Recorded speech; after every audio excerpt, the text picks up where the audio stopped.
മാരാരെക്കാളും ഏറ്റവും വലിയ കുറ്റം ചെയ്തിരിക്കുന്നവർ രണ്ടുപേരും അല്ലേ. അപ്പം മാരാരെ ഉറപ്പായിട്ട് ഔട്ടാക്കാൻ പോവുകയാണെങ്കിൽ കൂടെ ഇവർ രണ്ടുപേരെ ഔട്ടാക്കിയേ മതിയാകും. സോ അതിനകത്ത് ഒരിക്കലും മാരാർ നമുക്ക് ഔട്ടാക്കാൻ പറ്റില്ല. അതൊരു ന്യായമായ നീതിയായിട്ട് എനിക്ക് തോന്നുന്നില്ല. ഒരിക്കലും പുറത്തു പോകത്തില്ല.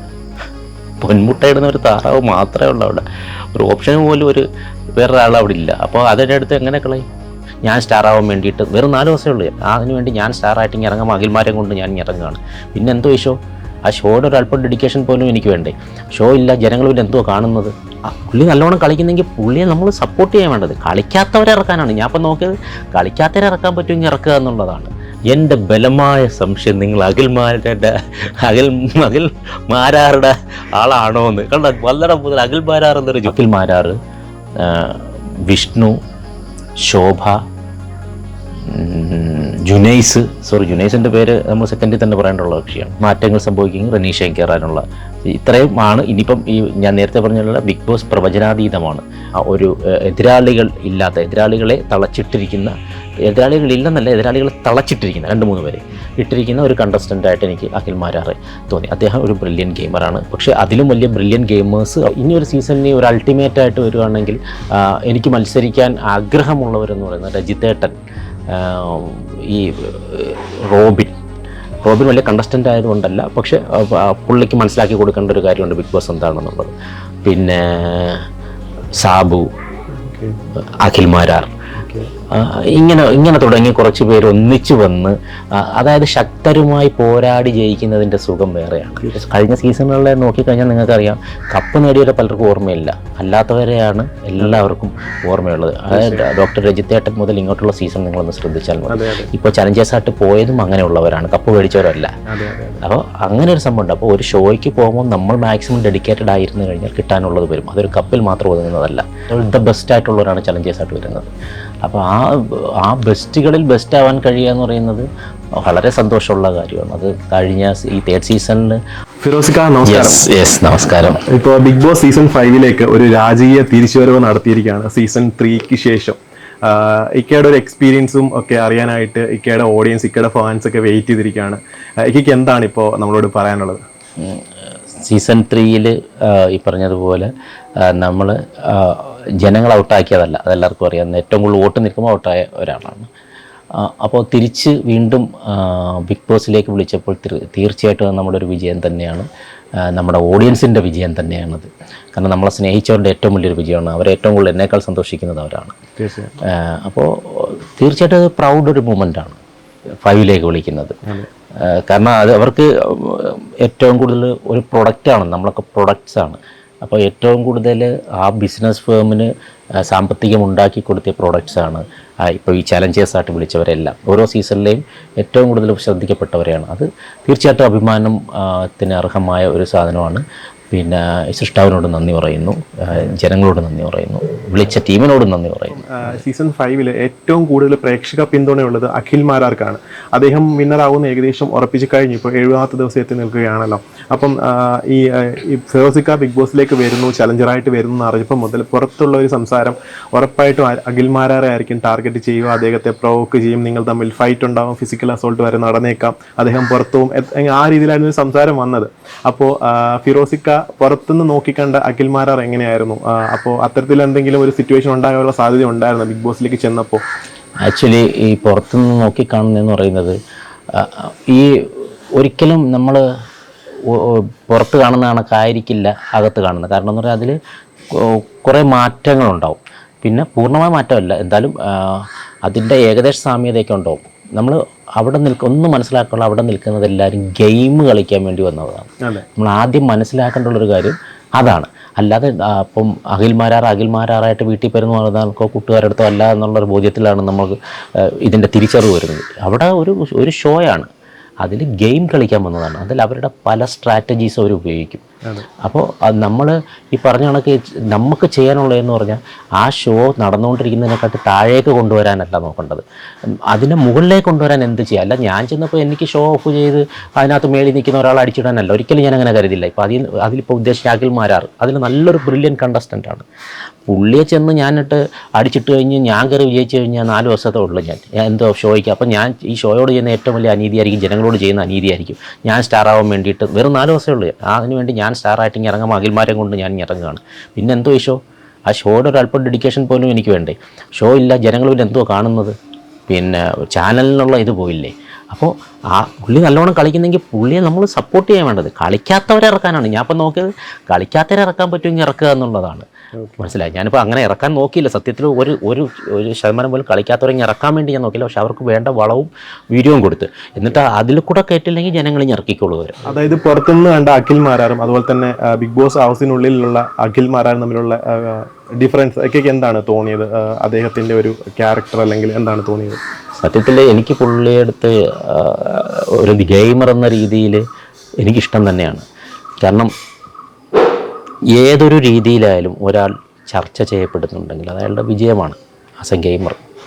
അതിനപ്പുറം അയാൾ കാണിക്കുകയാണെങ്കിൽ അവർ ഔട്ടാക്കും. കാരണം നിയമപരിധിക്ക് അപ്പുറം പോകണമെങ്കിൽ ചാനൽ ഔട്ടാക്കും. അത് ഔട്ടാക്കാത്തിടത്തോളം കാലം അയാളെക്കുറിച്ച് എന്ത് ചർച്ച ചെയ്യുന്നോ അത് അയാളുടെ വിജയം തന്നെയാണ്. അത് നെഗറ്റീവ് ആയിക്കോട്ടെ പോസിറ്റീവ് ആയിക്കോട്ടെ.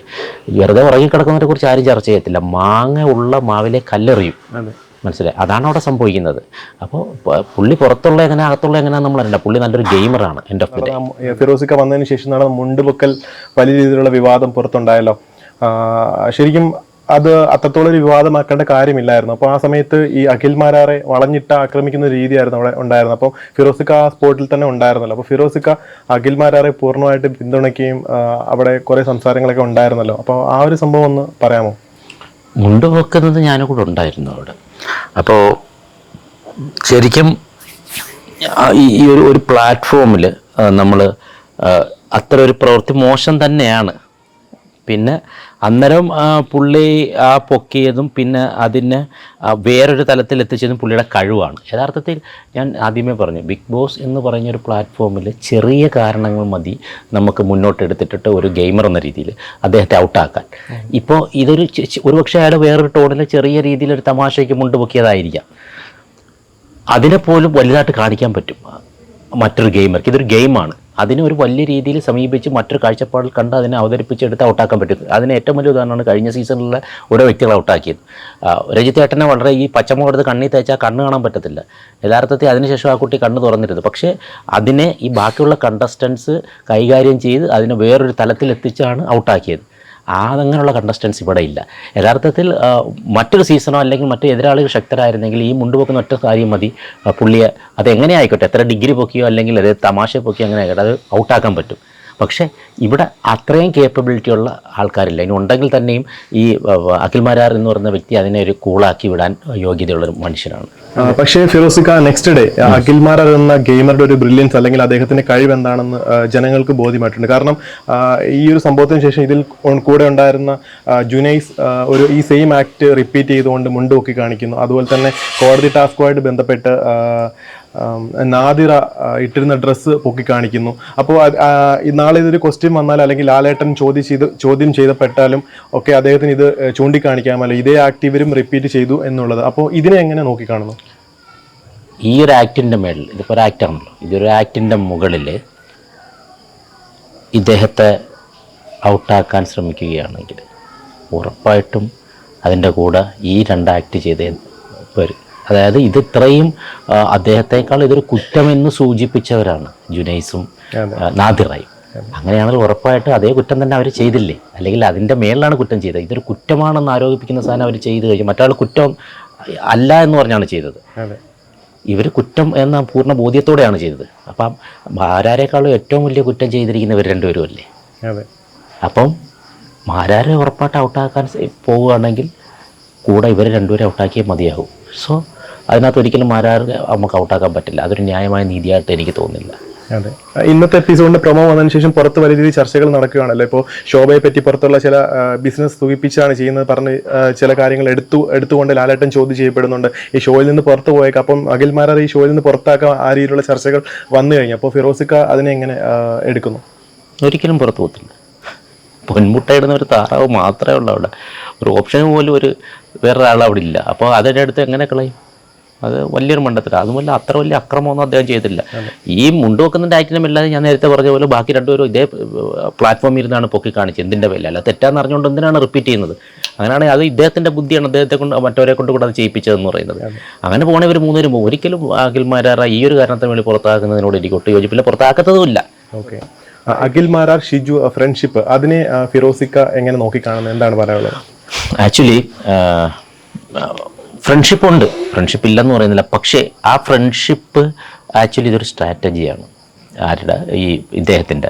കാരണം ഈ കുറച്ച് പുള്ളി വിചാരിച്ചിരിക്കുന്ന പുള്ളിയുടെ കൂടെ ഷാഡോ ആയിട്ട് നിന്നാൽ അദ്ദേഹത്തിൻ്റെ കുറച്ച് വോട്ട് കൂടെ കിട്ടുമെന്നൊക്കെയുള്ളൊരു രീതിയിലാണ് നിൽക്കുന്നത്. പക്ഷേ അതൊരു തെറ്റായ ധാരണയാണെന്ന് പുള്ളി മനസ്സിലാക്കുന്നിടത്ത് പുള്ളി വിജയിക്കും. യഥാർത്ഥം ഒരുപാട് കഴിവുള്ളൊരു മനുഷ്യനാണ് ഷിജു.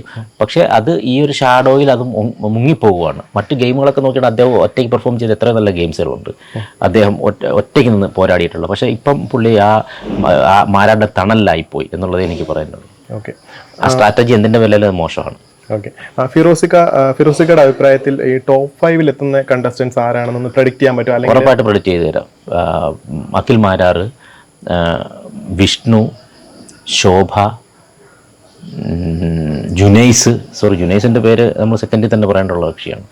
ജുനൈസ് ഇപ്പോൾ എത്ര, 5 ഇല്ല 4 പേരായി. ഇനി ഈ പറഞ്ഞതുപോലെ റനീഷ മാറ്റങ്ങൾ സംഭവിക്കുമെങ്കിൽ റനീഷയും കയറാനുള്ള ഇത്രയുമാണ്. ഇനിയിപ്പം ഈ ഞാൻ നേരത്തെ പറഞ്ഞുള്ള ബിഗ് ബോസ് പ്രവചനാതീതമാണ്, മാറാതിരിക്കാം. പക്ഷേ ഇതുവരെയ്ക്കുള്ളൊരു മൂവ്മെൻറ്റിലും ഞാൻ അവിടെ ചെന്ന് മനസ്സിലാക്കിയെടുത്തോളം ഈ ഒരു 5 പേര് ടോപ്പ് 5 വരാൻ ചാൻസ് ഉള്ളവരാണ്. ഓക്കെ, ജുനൈസിന് പുറത്ത് നെഗറ്റീവ് ആണെങ്കിലും അദ്ദേഹത്തിനെ പ്രേക്ഷകർ ഇഷ്ടപ്പെടുന്നുണ്ടല്ലോ. അപ്പോൾ ഫിറോസിക്ക നേരിട്ട് കണ്ട് മനസ്സിലാക്കിയതാണ്. അപ്പോൾ ജുനൈസിനെ പറ്റി എന്താ പറയാനുള്ളത്? ജുനൈസ് നല്ല പ്ലെയറാണ്. പക്ഷെ അവൻ വേണ്ട സ്ഥാനത്ത് എവിടെ പ്ലേസ് ചെയ്യണം, ഒരു സാധനം എങ്ങനെ ലാൻഡ് ചെയ്യിപ്പിക്കണമെന്നും അവനറിയില്ല. അതാണ് അവൻ്റെ ഏറ്റവും വലിയ കുഴപ്പം. യഥാർത്ഥം അവൻ നല്ല കണ്ടസ്റ്റൻ്റാണ്. അവൻ ഫൈറ്റ് ചെയ്തിരിക്കണം. പക്ഷെ ആ ഫൈറ്റ് ചെയ്യുന്ന ഒരേ ഒരാളോട് മാത്രമായതുകൊണ്ടുള്ള ഇപ്പം പിന്നെ നാദറായിട്ട് കുറച്ച് വാക്തർക്കങ്ങളൊക്കെ ഉണ്ടെങ്കിലും മാരാറടുത്ത് മാത്രം ഒരാളിലേക്ക് മാത്രം ആ ആൾ വിജയിക്കും എന്നുള്ളതാണ് സത്യം. ആ ഒരു സ്ട്രാറ്റജി ഇവർക്ക് എന്താണ് ആ ഒരു ഗെയിമിൻ്റെ സ്ട്രാറ്റജി എന്ന് വ്യക്തമായി അറിയാത്തത് കൊണ്ടാണത്. ഫിറോസിക്ക റനീഷ എന്ന കണ്ടസ്റ്റന്റിനെ എങ്ങനെ വിലയിരുത്തുന്നു? കാരണം അവർക്ക് പുറത്ത് പ്രേക്ഷകർ തന്നെ ചാർത്തി കൊടുത്ത ലേഡി ഗുണ്ട എന്നൊരു വിളിപ്പേരുണ്ട്. ലാലേട്ടനൊക്കെ അത് വിളിച്ചിട്ടുണ്ട്. അപ്പോൾ ഫിറോസിക്ക ബിഗ് ബോസിനകത്തേക്ക് ചെന്നതിന് ശേഷം എന്ത് തോന്നി? റനീഷ സത്യത്തിൽ ഒരു നോട്ടി ഗേളായിട്ടാണ് എനിക്ക് തോന്നിയത്. ആൾ രസമാണ്. പക്ഷേ ഇപ്പം എവിടെയോ കുറച്ച് പുള്ളിക്ക് ഒരു സാഡ്നെസ് പറ്റിയിട്ടുണ്ട്. അത് ഞാൻ ചോദിക്കുകയും ചെയ്തു. പഴയ ആ ഒരു സംഭവം എനർജി ഒന്നും പുള്ളിക്ക് ഇപ്പോൾ ഇല്ല. അതെന്താണെന്നുള്ള രീതിയിൽ ഞാനത് ഇൻഡയറക്റ്റായിട്ട് പറഞ്ഞു കൊടുത്തു. അപ്പം പുള്ളി ഓരോ നിമിഷം ഓരോന്ന് പറയുമ്പോഴും ഫിറോസിക്ക എനിക്ക് നിങ്ങൾ പറയുന്ന ഓരോ സാധനവും കിട്ടിയിട്ടുണ്ട്, അതനുസരിച്ച് ഞാൻ പ്രവർത്തിക്കും ഇങ്ങനെ പറഞ്ഞുകൊണ്ടിരിക്കുന്നത്. ഇനി പ്രവർത്തിക്കില്ല എന്നുള്ളത് ഇനിയുള്ള നാളുകൾ നമുക്ക് കാണാം. ആ ഒരു ക്ലൂ കാര്യങ്ങളൊക്കെ കൊടുത്തതിന് ശേഷം ഇപ്പം റനീഷ ഒറ്റയ്ക്ക് കളിക്കാൻ കുറച്ചും കൂടെ നന്നായിട്ട് മുന്നോട്ട് വരുന്ന പ്രേക്ഷക പിന്തുണ വർദ്ധിച്ചിട്ടുണ്ട്. ഒരു മാറ്റം ഉണ്ടല്ലോ ആളിൽ. അത് വളരെ നല്ലതാണ്. അതിനെ നോക്കിക്കാണുന്നത്, അതായത് കാര്യങ്ങൾ മനസ്സിലാക്കി ചിന്തിച്ച് പ്രവർത്തിക്കുന്നത് വലിയ കാര്യമാണ്. ഒപ്പം ഞങ്ങൾ ഈ ചലഞ്ചേഴ്സായിട്ട് പോയവർക്കുള്ള റെസ്പെക്റ്റ് കൂടിയാണ് അത് ആ ഒരു സാധനം. അപ്പോൾ വളരെ സന്തോഷം. അദ്ദേഹം മാറി കളിക്കുന്നുണ്ടെങ്കിൽ വളരെ സന്തോഷം. അതിന് നല്ലൊരു കയ്യടി.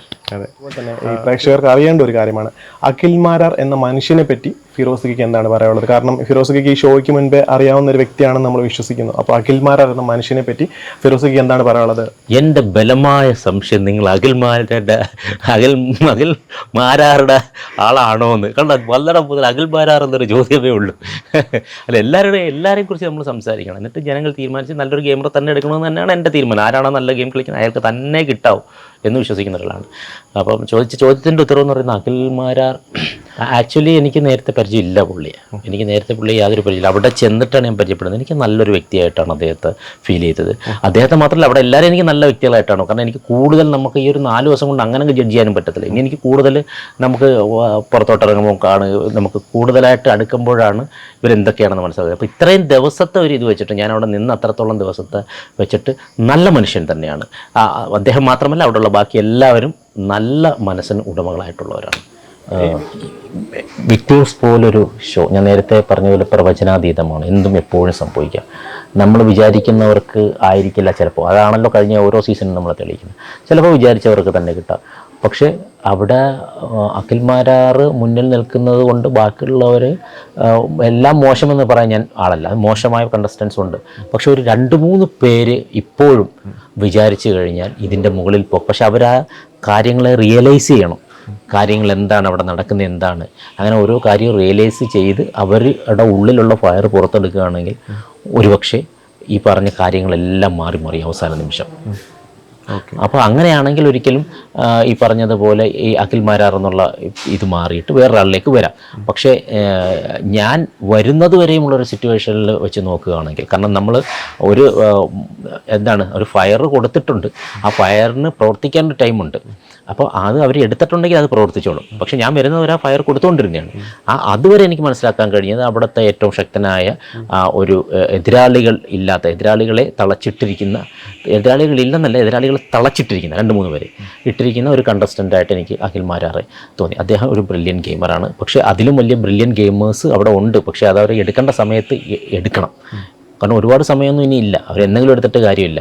പിന്നെ ചിലർ ഷാഡോ ആയിട്ട് അവിടെ പോവുകയും ചെയ്യുന്നുണ്ട്. ആ ഷാഡോസിൽ നിന്ന് മാറി നിന്ന് കഴിഞ്ഞാൽ അവർക്കും ഈ പറഞ്ഞതുപോലെ ഒരു മാറ്റം അവിടെ വരുത്തിക്കാൻ പറ്റും. ഇപ്പോൾ ഈ ചലഞ്ചേഴ്സ് ആയിട്ട് 4 പേരാണല്ലോ എത്തിയിട്ടുള്ളത്. അതിൽ ഡോക്ടർ റോബിൻ, അതുപോലെ തന്നെ ഡോക്ടർ രജിത് കുമാർ.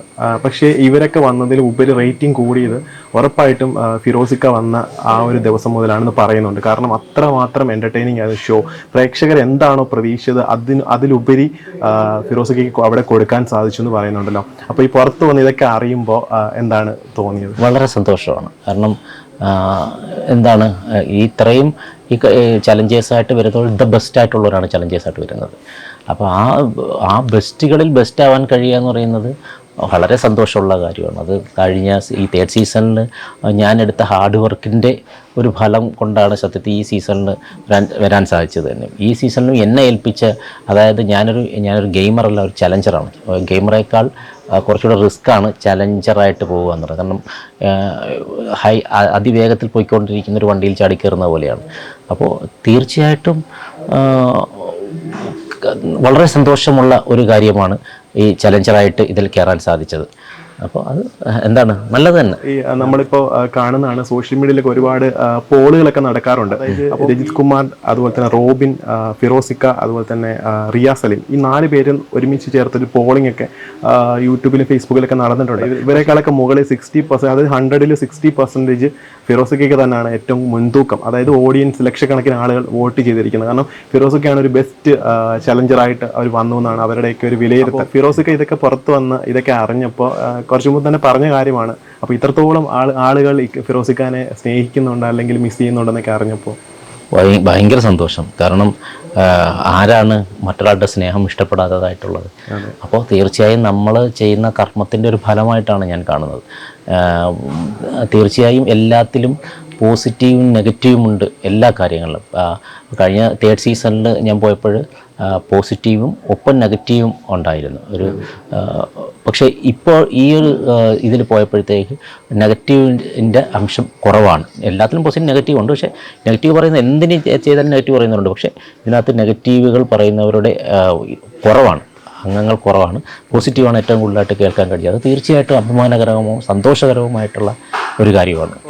ഏഷ്യാനെറ്റ് കോൺടാക്ട് ചെയ്ത സമയത്ത് പെട്ടെന്നായിരിക്കുമല്ലോ ഇതൊക്കെ വന്നിട്ടുണ്ടാകുക. അപ്പോൾ ഈ ബിഗ് ബോസ് ഹൗസിലേക്ക് പോകുന്ന സമയത്ത് പ്രത്യേക എന്തെങ്കിലും പ്ലാനിങ് അല്ലെങ്കിൽ എന്തെങ്കിലും ഗെയിം പ്ലാനിങ് അല്ലെങ്കിൽ അത്തരത്തിൽ എന്തെങ്കിലും ഒരു പ്ലാനിങ്ങോ എന്തെങ്കിലും വെച്ചുകൊണ്ടാണ് പോയത്? അത് ഇന്ന ആളുകളെ ടാർഗറ്റ് ചെയ്യണം, അത്തരത്തിൽ എന്തെങ്കിലും ഉണ്ടായിരുന്നു? അല്ലെങ്കിൽ ബിബിയുടെ അണിയറ പ്രവർത്തകർ എന്തെങ്കിലും തരത്തിലുള്ള ഇൻസ്ട്രക്ഷൻസ് ഒക്കെ ഫിറോസിക്ക് തന്നിട്ടുണ്ടായിരുന്നോ?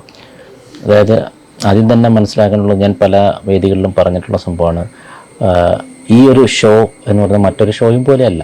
ഇതിൽ 101% റിയാലിറ്റി ആയിട്ടുള്ള ഒരു ഷോയാണ്. ഒരു ഇൻസ്ട്രക്ഷനും എനിക്ക് തന്നതില്ല എന്നത് കൂടാതെ തന്നെ ഇവരെന്നെ വിളിക്കുന്നത് തന്നെ ഒരു ദിവസം മുന്നെയാണ് വിളിക്കുന്നത്. അപ്പം ആക്ച്വലി എന്നെ വിളിച്ചിട്ട് ഒരു ദിവസം താല്പര്യമുണ്ടോ എന്ന് ചോദിച്ചിട്ട് വെച്ചു.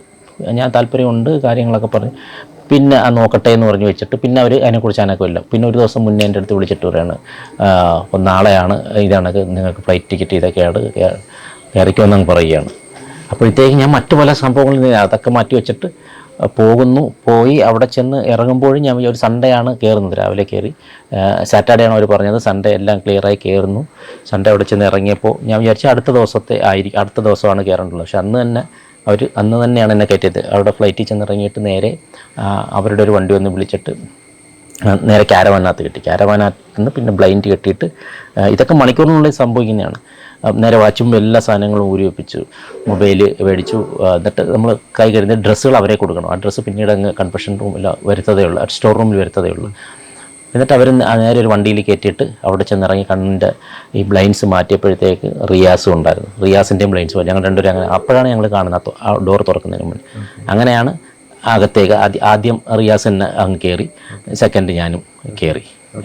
അങ്ങനെയാണ് അതിനകത്തേക്ക് കയറുന്നത്. പിന്നെ അവിടുത്തെ സെറ്റൊക്കെ ഗംഭീര സെറ്റാണ്. സാധാരണ നമ്മുടെ ബിഗ് ബോസിൻ്റെ എല്ലാ സെറ്റുകളും നല്ലതാണെങ്കിലും ഇത് ഭയങ്കര രസകരമായ സെറ്റാണ്. മറ്റ് ഞങ്ങളുടെ സീസണെ വെച്ച് സ്പേസ് ഇച്ചിരി കുറവാണ്. പിന്നെ ഈ സ്പേസൊക്കെ മതി അവർക്ക്, ഇത് തന്നെ ആദ്യം ഒന്ന് ഓടി തീർക്കട്ടെ അവർ. ഈ റിയാസ് സലീം ഉണ്ടെന്ന് ആ ഒരു മൊമെന്റിലാണെന്ന് അറിയുന്നത്, അല്ലാതെ മുൻകൂട്ടി അറിഞ്ഞിട്ടുണ്ടായിരുന്നു? ആക്ച്വലി ഇങ്ങനെ പ്രൊഡിക്ഷൻ ലിസ്റ്റിൽ പല പേരുകളും വന്നെങ്കിലും ഞാൻ അങ്ങനെ കാര്യമായിട്ടൊന്നും എടുത്തില്ല. അപ്പോൾ എന്നാലും ചെറിയൊരു ചാൻസ് ഇവനായിരിക്കാം, ഇല്ലെങ്കിൽ ചിലപ്പോൾ രഞ്ജിനി ആയിരിക്കാം. കാരണം ഇവരുടെയൊക്കെ പ്രൊഡിക്ഷൻ ലിസ്റ്റ് വന്നതാണ്. അപ്പോൾ എനിക്ക് ഈ ബിഗ് ബോസിൻ്റെ കാര്യമായിട്ട് നമുക്ക് നമുക്ക് കൺഫേം ആയിട്ട് പറയാൻ പറ്റില്ല. അവിടെ ചെന്ന് അപ്പോഴും ഞാൻ കരുതിയിരിക്കുന്ന റിയാസ് ആണെങ്കിൽ പോലും ഒന്നിച്ച് കയറ്റി വിടത്തില്ല എന്നൊരു ധാരണയാണ്. കാരണം അതിന് മുന്നേ ഉള്ള കണ്ടസ്റ്റൻസ് എന്ന് പറയുന്നത് രണ്ട് ഇതായിട്ടാവുന്നത്. അപ്പോൾ ഞാനും എൻ്റെ മനസ്സിൽ അങ്ങനെ വരുന്നത്. അപ്പോൾ പക്ഷെ ഒരുമിച്ച് കയറ്റിവിടുന്ന ഞാൻ കരുതി. ഫിറോസിക്ക ബിഗ് ബോസ് സീസൺ 5 എപ്പിസോഡ്സ് ഒക്കെ കാണുന്നുണ്ടായിരുന്നു? അതോ എങ്ങനെയായിരുന്നു? മറ്റ് സീസണുകളെ അപേക്ഷിച്ച് ഞാൻ അത്യാവശ്യം ഈ സീസൺ കാണുന്നുണ്ട്. എങ്കിൽ പോലും എല്ലാം എനിക്ക് കാണാൻ പറ്റിയില്ല. പിന്നെ കൂടുതലും നമ്മുടെ ഈ സോഷ്യൽ മീഡിയ വഴി എൻ്റെ ക്ലിപ്പിങ്സ് കാര്യങ്ങൾ ഏകദേശം ഒരു ഐഡിയ ഉണ്ടായിരുന്നു, ഇന്നൊക്കെയാണെന്നുള്ളത് ഒരു ഐഡിയ ഉണ്ടായിരുന്നു. അപ്പം അതുകൊണ്ട് കുറച്ചുകൂടെ നമുക്കവിടെ കാര്യങ്ങൾ പോയ കർത്തവ്യം നമുക്ക് സാധിക്കാൻ കഴിഞ്ഞു. ആ ഒരു ഐഡിയ ഉണ്ടായിട്ട് ഒന്നും കാണാതെ പോയി കഴിഞ്ഞാൽ എന്താണെന്ന് ഈ 4 ദിവസത്തിനകത്ത് അറിയാൻ പറ്റില്ല. ഇവർ ഇത്തരത്തിലൊരു ക്ഷണം വന്നപ്പോൾ പ്രത്യേക തരത്തിലെന്തെങ്കിലും ഒരു ഗെയിം പ്ലാനോ അത്തരത്തിൽ എന്തെങ്കിലും ഉണ്ടായിരുന്നു? അതായത് ഒരു പ്രത്യേക വ്യക്തിയെ ടാർഗറ്റ് ചെയ്യണം, അല്ലെങ്കിൽ സ്ട്രോങ് ആയിട്ടുള്ള ആളുകളെ പ്രൊവോക്ക് ചെയ്യണം, അല്ലെങ്കിൽ അതിൽ എന്താ പറയുക ഡ്രാമ കളിച്ച് വെറുതെ ഇരിക്കുന്ന ആളുകളെ പ്രൊവോക്ക് ചെയ്യണം, അത്തരത്തിൽ എന്തെങ്കിലും ഒരു ഗെയിം പ്ലാനോ എന്തെങ്കിലും വെച്ചിട്ടാണോ പോയത്? ആക്ച്വലി പ്ലാനിങ് ഒന്നുമില്ല. മൊത്തത്തിൽ ആ ഹൗസിനെ ഒന്ന് ഉണർത്തണം എന്നാണ് എൻ്റെ പ്ലാൻ. കാരണം അതിൽ കയറിയതിൽ ഒരുപാട് പേര് ഉറങ്ങുമെന്ന് എനിക്കറിയാം.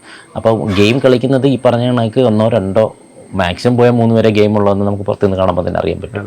അപ്പോൾ അതിൽ ഈ ബാക്കിയുള്ളവരൊന്ന് ഉണർത്തണം എന്നുള്ള രീതിയിൽ തന്നെയാണ് കയറിയത്. അപ്പോൾ അതിൽ തീരെയും, അതായത് ബിഗ് ബോസ് ഹൗസിലേക്ക് പോലും വരാൻ യോഗ്യതയില്ലാത്ത ആൾക്കാർ അതിലുണ്ട്. അപ്പോൾ മാക്സിമം ഉണർത്തുക എന്നുള്ള രീതിയാണ്. ഒരാളെയും നമ്മൾ ബ്ലെയിം ചെയ്ത് കയറില്ല. പക്ഷേ ആ ആൾ ഇപ്പോൾ ഈ മെയിനായിട്ട് നിൽക്കുന്ന ആളെ ഭയന്നിട്ടാണ് ബാക്കിയുള്ളവർ നിൽക്കുന്നത്. അപ്പോൾ ആ ഭയം മാറ്റാൻ വേണ്ടിയിട്ട് കുറച്ച് കാര്യങ്ങൾ ഞാനവിടെ കാട്ടി. കാരണം അദ്ദേഹം ഒന്നുമല്ല എന്ന് നമ്മൾ അവർക്ക് ഇട്ട് കൊടുക്കുമ്പോഴാണ് അവർക്ക് അതിൻ്റെ മേളിൽ, അല്ലെങ്കിൽ ആ ഒരു വ്യക്തിയെ ചുറ്റിപ്പറ്റാതെ തന്നെ ഗെയിമുകൾ അവിടെ നടക്കുള്ളൂ. അപ്പോൾ ആ രീതിയിലൊക്കെ കുറേ പ്രവർത്തനങ്ങൾ നമ്മൾ നടത്തി. പിന്നെ ഒരിക്കലും ഞാൻ കയറിയിട്ട് ആ ഷോയെ കൊണ്ടുപോകുന്ന 1 2 3 പേര് അവരെ ഒരിക്കലും ഔട്ടാക്കി പുറത്തു കൊണ്ടുവരാൻ ഞാൻ ആഗ്രഹിക്കത്തില്ല. കാരണം ഞാനത് ചെയ്യുന്ന ഏറ്റവും വലിയ മണ്ടത്തരമാണ്. എൻഡ് ഓഫ് ദി ഡേ ഇതൊരു എൻ്റർടൈൻമെൻറ്റാണ്, ഒരു ബിസിനസ്സാണ്. അപ്പോൾ അതിൽ നാം മെയിനായിട്ട് നിൽക്കുന്ന ഒരാളെ ഞാൻ ഇറക്കണമെന്നും പറഞ്ഞ് ഇറക്കിക്കൊണ്ടുവന്നാൽ ഞാൻ ഏറ്റവും വലിയ മണ്ടനാവത്തില്ലേ? അപ്പോൾ പിന്നെ ഈ ബാക്കിയുള്ളവർ എന്തോ കാണിക്കുന്നത്, ആ ഷോയെ അവിടെ നിന്ന്.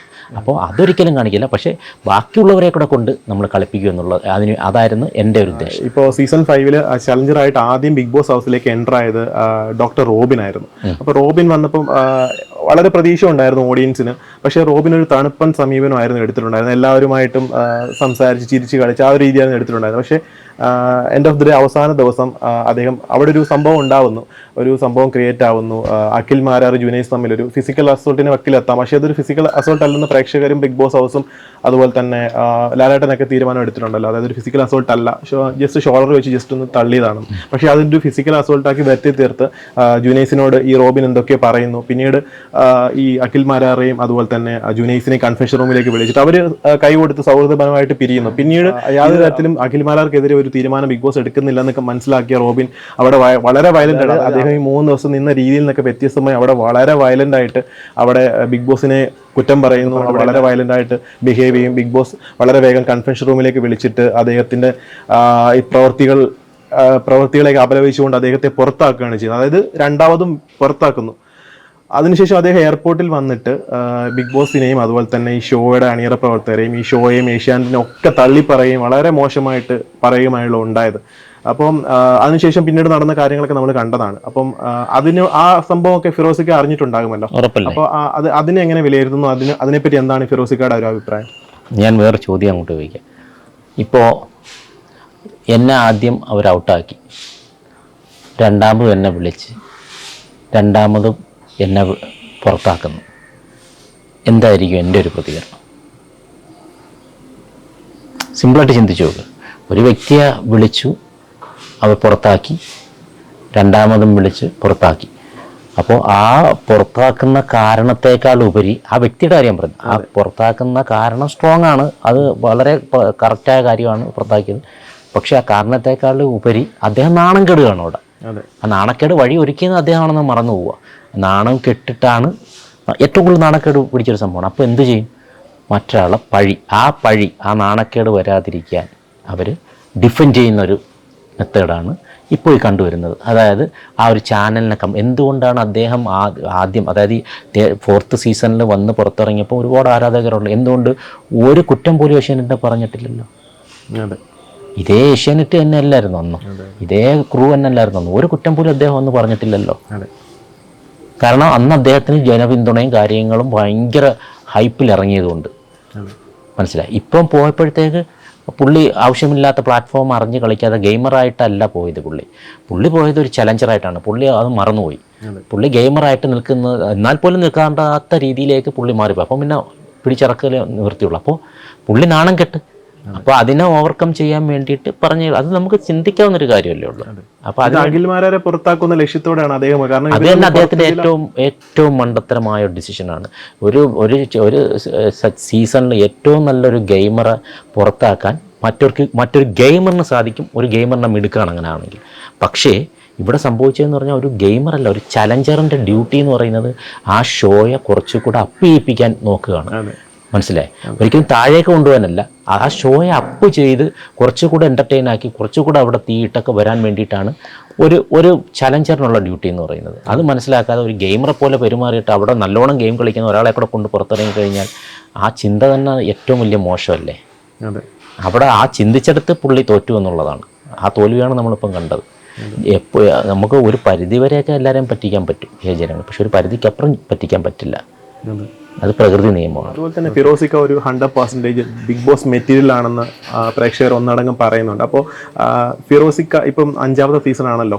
അപ്പോൾ ഫിറോസിക്ക വരേണ്ട ഒരു സീസൺ ഏതാണെന്ന് ഇക്കയ്ക്ക് എന്താണ് തോന്നുന്നത്? അതായത് ഇപ്പോൾ സീസൺ 3ലാണ് ഇക്ക വന്നിട്ടുള്ളത്, ഇപ്പോൾ സീസൺ 5ലും എത്തി. അപ്പം ഒരു കണ്ടസ്റ്റൻ്റ് ആയിട്ട് ഫിറോസിക്ക വരണ്ട, അതായത് ശക്തരായ എതിരാളികളുള്ള ഒരു സീസൺ, അത്തരത്തിൽ ഏതാണ് തോന്നിയിട്ടുണ്ട്? അത്തരത്തിൽ അഭിപ്രായം? സത്യത്തിൽ ഈ 5 സീസണിലും എനിക്ക് തോന്നിയിട്ടില്ല. ഈ 5 സീസണിലും എനിക്ക് ശക്തരായ ഒരു എതിരാളി ഒട്ടത്ത് എനിക്ക് തോന്നിയിട്ടില്ല. അതെൻ്റെ അഹങ്കാരം, എൻ്റെ കോൺഫിഡൻസാണ്. പക്ഷേ ഇനി ഒരു സീസണിന് ഒരു അൾട്ടിമേറ്റായിട്ട് വരുവാണെങ്കിൽ എനിക്ക് മത്സരിക്കാൻ ആഗ്രഹമുള്ളവരെന്ന് പറയുന്നത് രജിത്തേട്ടൻ, ഈ റോബിൻ വലിയ കണ്ടസ്റ്റൻ്റ് ആയതുകൊണ്ടല്ല, പക്ഷേ പുള്ളിക്ക് മനസ്സിലാക്കി കൊടുക്കേണ്ട ഒരു കാര്യമുണ്ട് ബിഗ് ബോസ് എന്താണെന്നുള്ളത്. പിന്നെ സാബു, അഖിൽമാരാർ, ഇങ്ങനെ തുടങ്ങി കുറച്ച് പേര് ഒന്നിച്ചു വന്ന്, അതായത് ശക്തരുമായി പോരാടി ജയിക്കുന്നതിൻ്റെ സുഖം വേറെയാണ്. ഇപ്പോൾ ബാക്കിയുള്ള സീസണൊക്കെ അപേക്ഷിച്ച് ഇപ്പം എക്സ്പെഷ്യലി ഈ 4-5 സീസണിൽ ഞാൻ കണ്ടതെന്ന് പറഞ്ഞാൽ ശക്തരായ എതിരാളികളില്ലാത്തത് കൊണ്ട് കുറച്ചുകൂടെ ഹിറ്റായി പോകുന്നതാണ് ഇവർ. എന്ന് പറഞ്ഞാൽ അഖിൽമാരാറെ പോലുള്ളവർ പിന്നെ നല്ല കണ്ടസ്റ്റൻ്റ് അല്ല എന്നുള്ളതല്ല ഞാൻ ഉദ്ദേശിക്കുന്നത്. പക്ഷേ ശക്തരായ എതിരാളിയില്ല. പക്ഷെ ശക്തരായ എതിരാളികൾ വന്ന് പിന്നെ കോമ്പറ്റീറ്റ് ചെയ്യുമ്പോഴാണ് അതിനൊരു സ്പിരിറ്റ് കാണുന്നവർക്കും. അതാണ് ഒരു യഥാർത്ഥ ഗെയിം എന്ന് പറയുന്നത്. അല്ലാതെ ഈ പാവപ്പെട്ടവരെയും ഒരു കാര്യവുമില്ലാതെ സംസാരിക്കാൻ പോലും അറിയാത്തവരുടെ അടുത്ത് നമ്മൾ മത്സരിച്ചിട്ട് എന്താണ് കാര്യം? ആ ഷോയ്ക്ക് എന്താണ് ഒരു മേന്മ? അപ്പോൾ അങ്ങനെ ഒരു സംഭവമുണ്ട്. അപ്പോൾ ശക്തർ തമ്മിൽ ഏറ്റുമുട്ടിയിട്ട് തോറ്റാലും അതിനൊരു സുഖമാണ്, ജയിച്ചാലും സുഖമാണ്. ഇപ്പോൾ ബിഗ് ബോസ് അൾട്ടിമേറ്റ് സംഭവിക്കുമെന്ന് പ്രേക്ഷകർ ഒന്നടങ്കം ആഗ്രഹിക്കുന്നുണ്ട്. പക്ഷേ ഇക്കയ്ക്ക് പ്രതീക്ഷയുണ്ട് അത്തരത്തിൽ ബിഗ് ബോസ് അൾട്ടിമേറ്റ് സംഭവിച്ചേക്കാം ഭാവിയിൽ? അങ്ങനെ ബിഗ് ബോസിന്റെ കാര്യമായതുകൊണ്ട് അവരെങ്ങനെ എന്തെങ്കിലും നടക്കുന്നുണ്ട്? ഓഡിയൻസിന്റെ എല്ലാ ഓഡിയൻസും അല്ലെങ്കിൽ എന്നെ വിളിക്കുന്നവരായാലും നമ്മൾ ഇഷ്ടപ്പെടുന്നവരൊക്കെ പറയുന്നത് അൾട്ടിമേറ്റ് വരും, അൾട്ടിമേറ്റിൽ പങ്കെടുക്കണം എന്നൊക്കെയുള്ള രീതിയിലാണ് പറയുന്നത്. പക്ഷേ ബിഗ് ബോസിന്റെ കാര്യമായതുകൊണ്ട് തന്നെ നമുക്ക് പ്രെഡിക്റ്റ് ചെയ്യാൻ പറ്റില്ല. ഇപ്പം ഞങ്ങളൊരു ടാസ്ക് ഈ പറഞ്ഞതുപോലെ തന്നെ ബിഗ് ബോസ് പ്രവചനാതീതമാണ് എന്ന് ഒരു 4 വികാരങ്ങളിൽ ഒരു മോർണിംഗ് ടാസ്ക് ഞങ്ങൾ പറഞ്ഞായിരുന്നു. അത് കറക്റ്റ് തന്നെയാണ്. Big boss പ്രവചനാതീതമാണ്. ഫിറോസിക്ക അതുപോലെ തന്നെ ഇപ്പോൾ സീസൺ 3 ഇക്കയും അതുപോലെ തന്നെ സജിനിത്തയുടെ ഒരു വരവ് പെട്ടെന്നായിരുന്നു പ്രേക്ഷകർക്കിടയിൽ ഒരു സ്വീകാര്യത ഇക്കയ്ക്ക് ഉണ്ടായത്. അപ്പോൾ അതുവരെ മണിക്കൂട്ടനായിരുന്നു വിന്നർ എന്ന് പറഞ്ഞ സ്ഥാനത്താണ് ഇക്കയ്ക്ക് പെട്ടെന്നൊരു സ്വീകാര്യത ജനങ്ങൾക്കിടയിലേക്ക് വരുന്നത്. ആ സമയത്താണ് ഇതുപോലെ എന്താണ് കാരണമെന്ന് പോലും വ്യക്തമാക്കാതെ ബിഗ് ബോസ് ഷോയിൽ നിന്ന് പുറത്താക്കുന്നത്. പക്ഷേ ഇപ്പോൾ ഒരു രാജകീയ ഒരു അർഹിച്ച ഒരു തിരിച്ചുവരവ് ഏഷ്യാനെറ്റും അതുപോലെ തന്നെ ബിഗ് ബോസ് ടീമും അങ്ങേക്ക് നൽകിയിട്ടുണ്ടല്ലോ. അപ്പം ഫിറോസിക്കയുടെ ഫാൻസും ശരിക്കും പറഞ്ഞാൽ അവരും എല്ലാവരും ഹാപ്പിയാണ് അല്ലേ? അപ്പോൾ ആ ഒരു സംഭവം അല്ലെങ്കിൽ ഇപ്പോഴത്തെ ഒരു ഇതും തമ്മിൽ കണക്ട് ചെയ്യുമ്പോൾ ഒക്കെ എന്താണ് തോന്നുന്നത്? അന്ന് ഈ പറഞ്ഞതുപോലെ നമ്മുടെ ഇഷ്ടപ്പെടുന്നവർ അവർ ഒരുപാട് ദുഃഖിച്ച ഒരു അവസരമായിരുന്നു അന്ന്. കാരണം അവരുടെ കോൾസിൽ നിന്നോ അവരുടെ വാക്കുകളിൽ നിന്നോ എനിക്കത് മനസ്സിലായി. കാരണം ആരും പ്രതീക്ഷിക്കാത്ത ഒരു ഔട്ടായിരുന്നു. കാരണം ഒരു ഗെയിമിന് വേണ്ട എല്ലാ കണ്ടൻസുകളും നമ്മൾ കൊടുക്കുകയും ഒരു വലിയ കാരണമല്ലാത്തൊരു കാര്യത്തിൽ ഔട്ടാക്കുകയും ചെയ്തു എന്നുള്ളൊരു ദുഃഖം ഉണ്ടായിരുന്നു. പിന്നെ എൻ്റെ ഒരു ഇതെന്ന് പറഞ്ഞാൽ എന്നെ സംബന്ധിച്ച് ഞാൻ പോസിറ്റീവ് മാത്രമാണ് എടുക്കുന്നത്. കാരണം അത്രയും വലിയൊരു ഷോയിൽ ആ 2 മാസത്തോളം കാലം നിൽക്കാൻ കഴിഞ്ഞതൊരു വലിയ കാര്യമാണ്. അപ്പോൾ അതും ആ നിൽക്കുന്ന കാലം അത് എങ്ങനെ നിന്നു എന്നുള്ളതല്ല. ചിലരൊന്നും നമ്മൾ ഈ 2 മാസം ഞാൻ തന്നെ ഇതിൽ ചെന്നപ്പോൾ ചിലരെ കണ്ടിട്ട് ഞാൻ അവരെ കണ്ടിട്ടേ ഇല്ല, ഞാൻ എൻ്റെ കൂടെ തന്നെ വന്നതെന്നൊക്കെ ചോദിച്ചതുണ്ട്. അപ്പോൾ നമ്മൾ അങ്ങനെ നിന്നിട്ട് കാര്യമില്ല. അപ്പോൾ അത്രയും മാസം ഞാൻ നിന്നിട്ടുണ്ടെങ്കിലും ഇറങ്ങി വന്നപ്പോൾ അതിൻ്റെ ഷോ ഡയറക്ടർ പറഞ്ഞ പോലെ 2 സീസണിൽ തരാനുള്ളത് നീ തന്നു കഴിഞ്ഞു എന്നുള്ളൊരു വാക്കുണ്ട്. കാരണം ഒരു പർട്ടിക്കുലർ ആളല്ല അദ്ദേഹം, ഒരിക്കലും വിചാരിച്ചില്ല ഞാൻ പുറത്താകുന്ന. അദ്ദേഹം ശക്തമായി എതിർത്ത ഒരാളായി നമ്മുടെ ഈ ഇതിൻ്റെ ബാക്ക്ഗ്രൗണ്ടിൽ ഷോയിൽ പ്രവർത്തിച്ച ഒരാൾ. അപ്പോൾ അത് എന്നെ സംബന്ധിച്ച് എനിക്ക് കിട്ടാവുന്ന ഏറ്റവും വലിയൊരു അംഗീകാരമാണ്. അതായത് 2 സീസണിൽ തരേണ്ട കാര്യങ്ങൾ നമ്മൾ കൊടുത്തു കഴിഞ്ഞാൽ ഫുൾ സ്ക്രീൻ സ്പേസ് നമ്മൾ നേടുക എന്നുള്ളതാണ് ഒരു ഗെയിമറുടെ ഇത്. അപ്പോൾ ആ സ്പേസ് ഞാൻ കയറി എന്താണോ അത് ഞാൻ അച്ചീവ് ചെയ്തു. ഞാനിപ്പോൾ ചെന്നപ്പം അവിടെയുള്ള ഓരോ കണ്ടസ്റ്റൻസിനും പറഞ്ഞാൽ കപ്പ് ഒരാൾക്കേ കിട്ടത്തുള്ളൂ. അപ്പോൾ ആ കപ്പ് മാത്രമല്ല ലക്ഷ്യം, കപ്പിനേക്കാൾ വിലമതിക്കുന്ന വേറെ പലതുമുണ്ട്. അതിന് ഏറ്റവും വലിയ ഉദാഹരണമാണ് ഈ 2ാമത്തെ സീസണിൽ ഈ സീസണിൽ ഇപ്പോൾ എന്നെ വിളിച്ചത് തന്നെ. അപ്പോൾ അങ്ങനെ കിട്ടുന്ന ഒരുപാട് അംഗീകാരങ്ങളുണ്ട്. അതേ കണക്ക് ചില സീസണുകൾ കപ്പ് നേടിയവരെ കുറിച്ച് ഓർത്തിട്ടല്ല ആ സീസൺ തന്നെ പോകുന്നത്. അതിനകത്ത് ഏറ്റവും മികവ് കാഴ്ചവെച്ചവരെയാണ് ജനങ്ങളുടെ മനസ്സിൽ നിൽക്കുന്നത്. അപ്പം അതിലൊരു സ്ഥാനം എനിക്ക് തീർച്ചയായിട്ടും ഉണ്ടെന്നുള്ളത് എനിക്ക് അറിയാം. ഇതൊരു അഹങ്കാരമായിട്ട് പറയല്ല, അത് ഒരു തിരിച്ചറിവായിട്ട് ഞാൻ പറയുന്നൊരു കാര്യമാണ്. അപ്പോൾ കഴിഞ്ഞ സീസണുകളിലെ നോക്കിക്കഴിഞ്ഞാൽ നിങ്ങൾക്കറിയാം, കപ്പ് നേടിയവരെ പലർക്കും ഓർമ്മയില്ല, അല്ലാത്തവരെയാണ് എല്ലാവർക്കും ഓർമ്മയുള്ളത്. അതായത് ഡോക്ടർ രജിത്തേട്ടൻ മുതൽ ഇങ്ങോട്ടുള്ള സീസൺ നിങ്ങളൊന്ന് ശ്രദ്ധിച്ചാൽ മതി. ഇപ്പോൾ ചലഞ്ചേഴ്സായിട്ട് പോയതും അങ്ങനെയുള്ളവരാണ്, കപ്പ് മേടിച്ചവരല്ല. അപ്പോൾ അങ്ങനെ ഒരു സംഭവമുണ്ട്. അപ്പോൾ ഒരു ഷോയ്ക്ക് പോകുമ്പോൾ നമ്മൾ മാക്സിമം ഡെഡിക്കേറ്റഡ് ആയിരുന്നു കഴിഞ്ഞാൽ കിട്ടാനുള്ളത് വരും. അതൊരു കപ്പിൽ മാത്രം ഒതുങ്ങുന്നതല്ല. ഫിറോസിക്ക അതുപോലെ തന്നെ ഈ ബിഗ് ബോസ് കൺഫെഷൻ റൂമിലേക്ക് വിളിച്ചിട്ട് അവസാനത്തെ ദിവസമാണെന്ന് തോന്നുന്നു, ഇക്കാനെ കൺഫെഷൻ റൂമിലേക്ക് വിളിച്ചിട്ട് ഒരു വാണിംഗ് എന്ന രീതിയിൽ ബിഗ് ബോസിന്റെ ഭാഗത്തുനിന്ന് പറഞ്ഞിട്ടുണ്ടായിരുന്നു. അത് വളരെ എളിമയോടുകൂടി സ്വീകരിച്ചു ഉണ്ടായിരുന്നല്ലോ. അപ്പോൾ അതിനെങ്ങനെ നോക്കിക്കാണുന്നു? കാരണം ഈ അങ്ങയുടെ ഒരു എൻട്രിയോട് കൂടിയാണ് ഈ ചലഞ്ചസിൽ ഏറ്റവും കൂടുതൽ റേറ്റിംഗ് ഉണ്ടാക്കാൻ പറ്റിയത് ആ ഒരു എപ്പിസോഡുകളിൽ. അപ്പം എത്രത്തോളം റേറ്റിംഗ് കൊടുത്ത് കണ്ടന്റ് കൊടുത്ത ഒരു ചലഞ്ചറാണ്.